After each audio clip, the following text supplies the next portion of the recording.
The Packers running backs, NFL suspended Aaron Jones.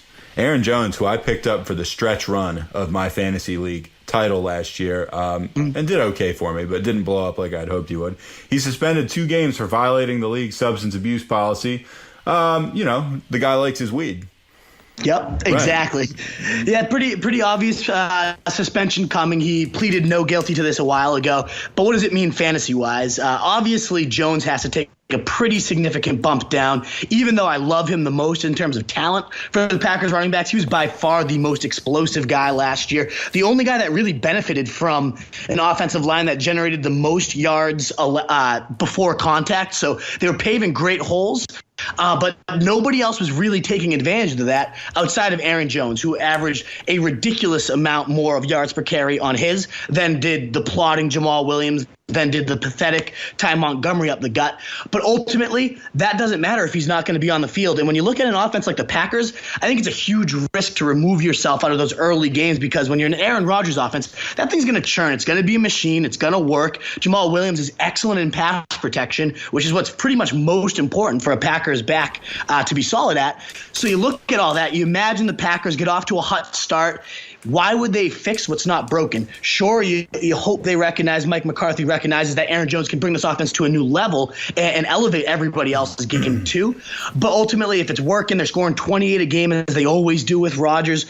Why would you remove? Why would you fix what's not broken, essentially? So ultimately, I give Jamal Williams a pretty healthy bump up. I give Montgomery a solid bump up as well, with a more clearer lockdown on that pass catching role.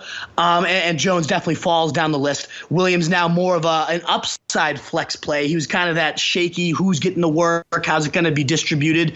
Now he becomes, with that role clarity, an upside RB3, in my opinion, a guy you can put in your flex and feel okay with. I mean, remember, this guy did absolutely wreck it down the stretch for fantasy. He crushed it.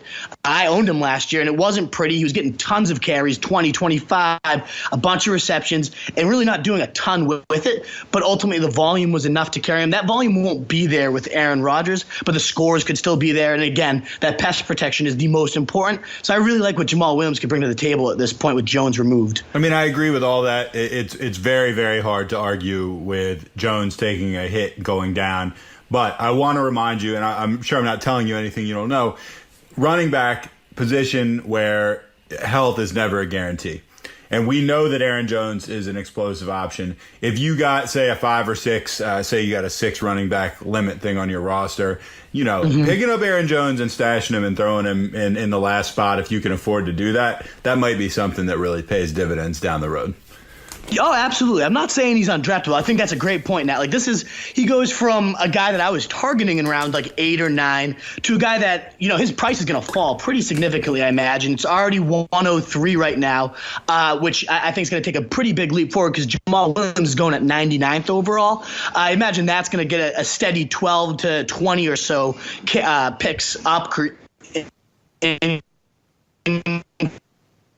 increase. And Aaron Jones will probably fall 120, 130. I think that's going to be a good value. I mean, like you said, he brings a ton to the table. 5.5 yards per carry, led the NFL in terms of individual yards per carry versus team yard per carry differential. So, I mean, the guy brings by far the most to the table. Ripped off 15-plus yard runs on every 10.1 of his carries. Nobody else.